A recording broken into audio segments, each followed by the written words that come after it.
Hi, I'm Debbie, and welcome to Divine Destiny with Debbie. Today we're reading for April 11th, 12th, 13th, and 14th, Monday through Thursday. Now, you know I'm going to use some of my Redley Valentine decks. I am going to use my Archangel Power Tarot cards for the main reading. I will pull one from my Guardian Angel cards.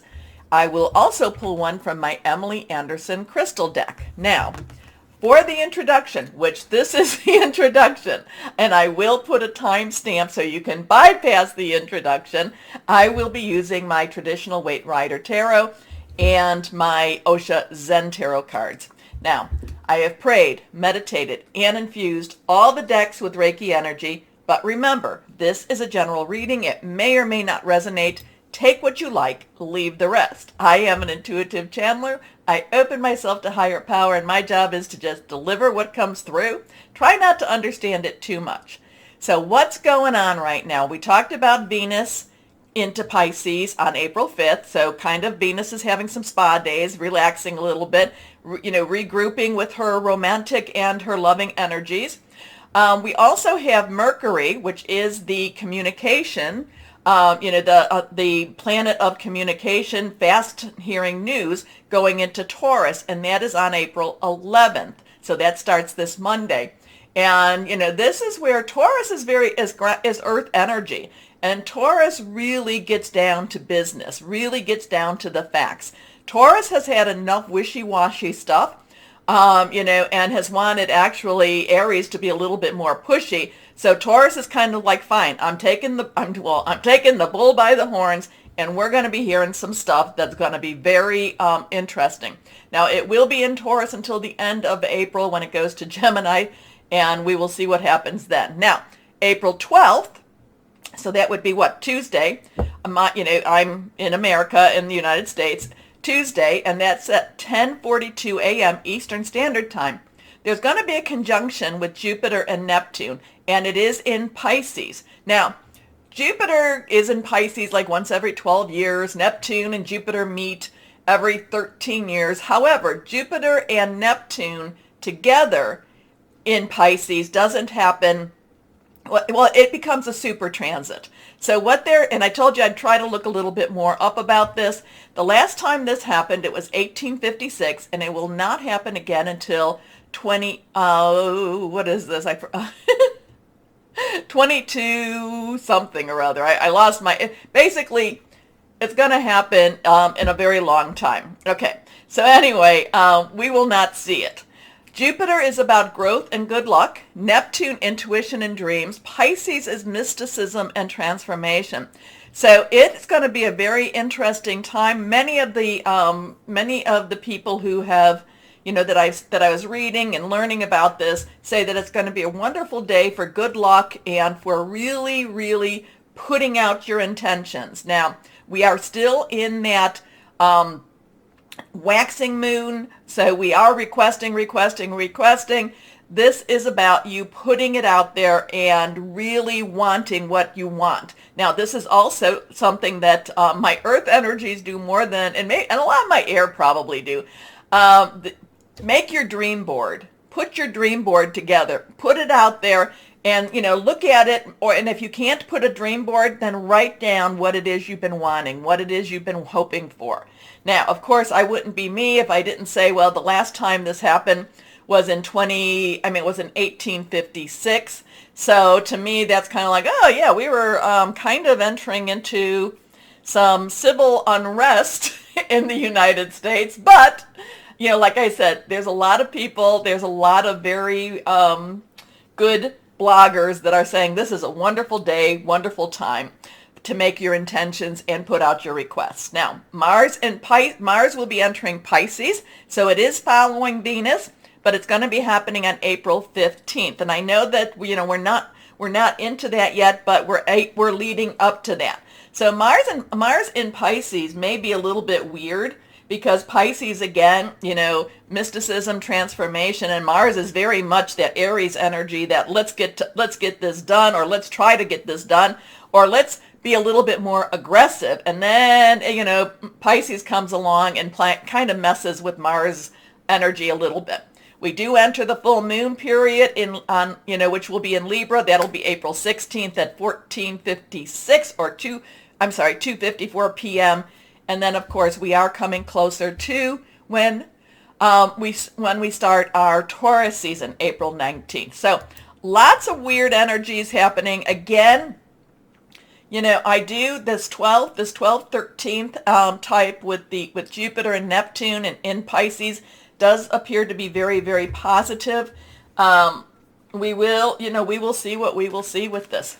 I do think that we should definitely, because we're getting closer and closer to that full moon, definitely start putting out our intentions, our requests. Remember, the full moon is about release, relinquish, and request. So now, okay, here we go. We have a couple of cards that flopped out, and interesting with this. Let me shuffle and pull the third card. Now, this could be, because this was on top of this, so I think we're going to put this like this. And here we go here. So we have the Ten of Swords. Tens are transitional energy, meaning things are moving on. It's the 1-0. And if you noticed, I put a bunch of 1-0s behind us, some binary codes, which I cannot read, but I do like the new beginnings of the ones. I do like the source energy of the zeros. So this is sword energy. Sword is our Aquarius. We still have some Aquarius going on. It's our Gemini. And it is also our Libra. And we do have that Libra full moon coming. So now the Ten of Swords kind of has a dual meaning to it. Let's see if I don't want to break my little thing here because it's broken and it's being held by super glue right now. So anyway, the Ten of Swords has a lot of endings to it. Like a period is done. Something is over. Now, the other thing about the Ten of Swords that I'm just kind of, it's like, who is this that has all these swords stuck in their back? Who is this? I don't feel that this is us. I don't feel that this is, the audience, the people that follow, the people that watch. But I would like to say, let's watch to see who that might be. If it is, if it's a who, or if it's bigger than a who. Anyway, but this has endings to it. Again, thought processes, hearing news, making plans, just kind of generally intellectual energies, kind of learning new things or letting go of old things, mind games, mind thoughts. But again, this is the Ten of Swords. And, and like I said, I'm getting the, and something about the way that person's hand is too. It's kind of like it's behind him, but there's some fingers. So I don't know if there's still life in that person or not. But basically, the Ten of Swords is, basically goes, you're done. You are so done. Now we come to the Empress, and she is reversed. Reversed energy to me, reverse cards has really strong energy. This is a 3. 3 has really a lot of power to it. You say something 3 times, you do something 3 times, you have 2 other people joining you, the power of 3. It's also creativity, which you can see she's very creative. It's also celebration. So the Empress to me is the divine feminine energy that, that is universal for us all. There is, she is always pregnant. She is always waiting. She is always, she is always preparing. She is always, the fertility has taken already.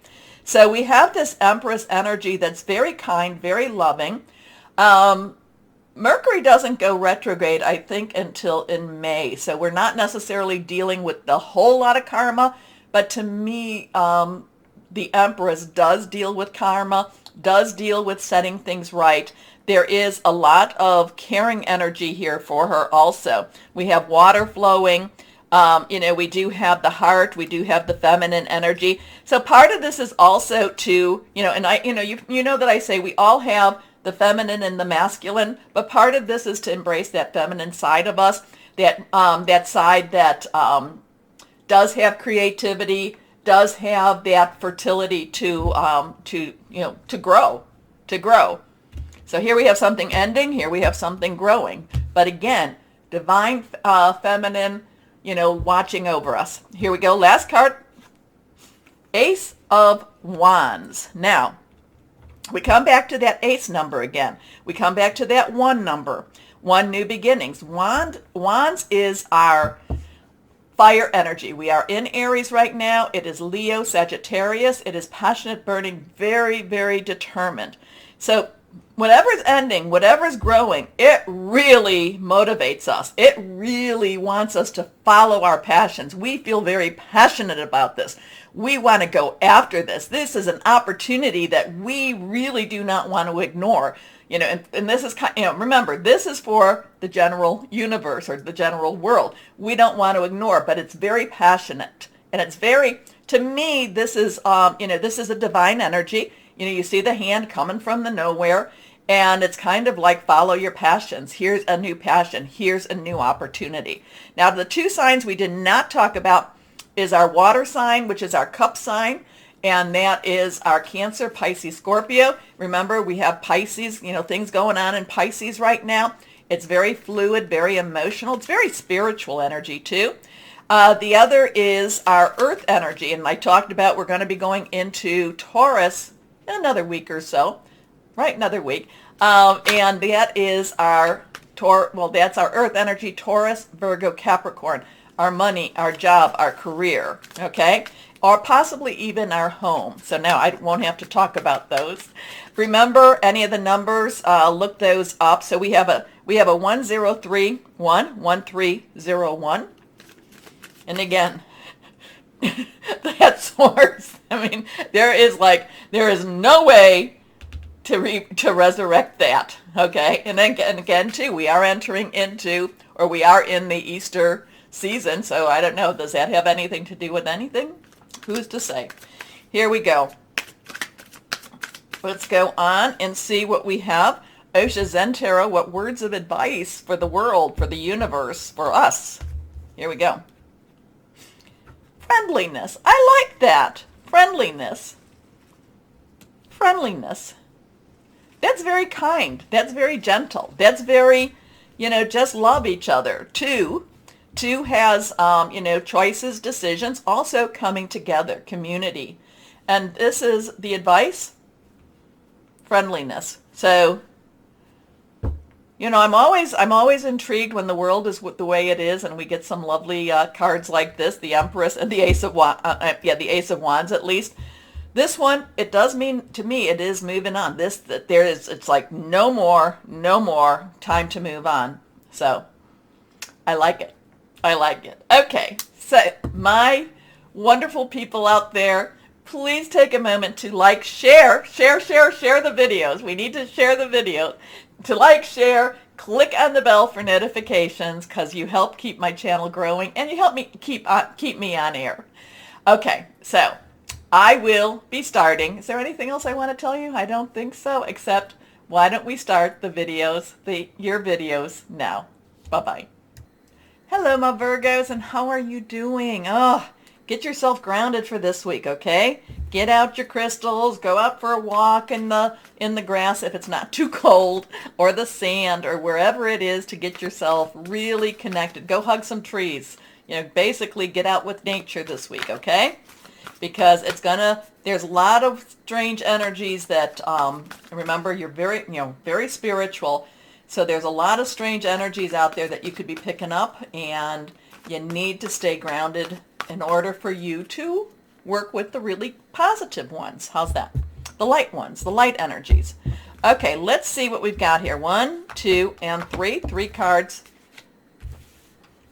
3 cards from my Virgos. Again, I feel like you need to stay grounded, be grounded, do the things that do ground you. Okay, first card reversed.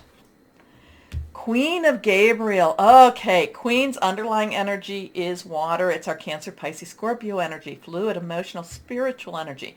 Now, Gabriel is our fire energy. We are in Aries right now. And also Leo, Sagittarius. It's passionate, burning. It's just like soar. And maybe that's why I'm trying to keep you grounded, because the Queen of Gabriel wants to rise up and soar. She knows that she can do anything. She wants to get out there. I'm not telling you that you can't do anything. In fact, I think, my Virgos, you can do anything.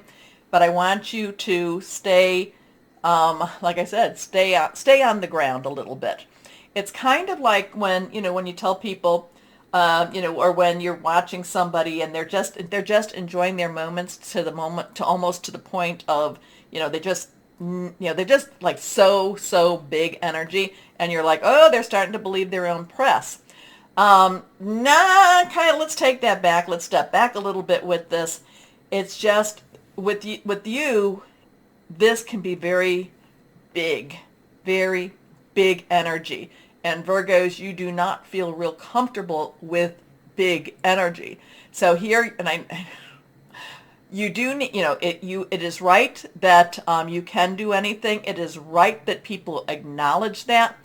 It's just that it feels so big. Now, so as you do what the Queen of Gabriel is saying, as you get out there, do the things, like I said, that keeps you tethered to this earth, tethered to the ground. Okay? So, there's just a little bit of a tether. It's kind of like when people do astro traveling, and they need to really, they need to be able to come back to earth. So I'm getting that kind of feel with the Queen of Gabriel. Good, positive, just ground yourself, okay? So the Queen of Gabriel is passionate, charming, brilliant, independent. You can do anything right now. Go after what you want, the ability to attract helpful people. Next card is the Empress. The Empress has popped up a couple of times in the readings, I think, well, at least one other time, but the Empress is in the beginning. Wasn't the Empress there? I think the Empress was there, or maybe I'm just thinking of another. No, the Empress was in the beginning. So anyway, this is Archangel Gabriel. Gabriel is the divine messenger, so you could be hearing some really good news about something. The Empress also brings about creativity, also fertility. The only thing, and I think that's why I have this, the Empress can be a little scattered because it's so much going on around her. There's so many thoughts. There's so much possibilities. Now, I do feel that I do believe the Empress is the divine feminine, of our source. But it's just so much going on, so many possibilities. It's like timelines are just weaving and weaving and weaving. So I think this is why I'm kind of like, make sure you're grounded, because the possibilities, there is so much out there, so much being offered to you right now, my Virgos. Stay grounded. I don't want to take your joy of it away, and it's not. It's really, by you staying grounded, you will be more in the present, and you will be able to experience it more. Anyway, Archangel Gabriel, so you could be hearing news from the messenger. Time to act upon your plans. Creativity is rewarded. Luxurious or abundant resources. Your last card here is the 3 of Raphael. So we have a 3-3. Raphael is our water energy. Cancer, Pisces, Scorpio. There's, that Pisces thing on the 12th. And I just thought of it. 1 + 2 is 3. Who's to say? So 3 again, creativity, power of 3, celebration, and the 3 of Raphael is all about celebrating. So this is so big, this energy for you right now, my Virgos. I want you to be able to enjoy it, and I don't want it to sweep you away, because I want you to be able to enjoy it. And, it just is so big and so much around you that it could, like I said, well, you know what I'm going to say, so I won't say it. Reasons to celebrate, a community of friends, happy announcements regarding relationships or children. Remember, you can do anything you want right now. Go after what you want. Here we go. And I think that's another reason to be grounded, because sometimes as you're being swept along by whoever they are, their what they want for you, and not really what you want for you. So with this type of energy, put out what you want, not what they want. Okay? So here we go. Let's see. Guardian angels for my Virgos. So we have a 3-3. This one is reversed. We have a 9. A 9. This is the Hermit energy. This is the a lot of lessons have been learned energy. 9s, let's wrap it up. I've learned, a lot of things have been wrapped. So now this is stepping away a little bit and connecting with higher power to kind of get a recharge, kind of get an idea of what did I just learn? Where am I at? Where do I want to go? Okay, so there are great rewards in spending time alone. Use these moments of solitude to focus on love and ways in which you might give to those around you. Shine your light as an example for others to follow. Seek out a spiritual mentor on your own if your life feels unfulfilled right now. So here we are. I just feel like this is, connect with higher power, get your crystals, get whatever it is that helps to keep you grounded, and really kind of figure out where it is you want to go, where it is you're supposed to go. So what crystal or energy, because you can do anything right now. Crystal or energy, 2 cards popped. This one's not reversed. Fluorite. This is good. Personal protection, getting organized, aura, cloak, cooperation. And this one is reversed. Hematite. Hematite is a wonderful one. Self-healing, grounding, right opportunities. Also about justice. So like I said, you can do anything right now, my Virgos, but it's just you need to keep your feet settled. You need to keep your feet on the ground. It just could be so easy to go and just be swept off your feet. But the thing is, if you get swept off your feet, you're not in control as you would like to be. Okay? Okay. Take a moment, my Virgos, because I need to take a moment. Okay. Remember to like, share, subscribe, click on the bell for notifications. As always, my Virgos, know that you are loved, stay shining, and be blessed. Bye-bye.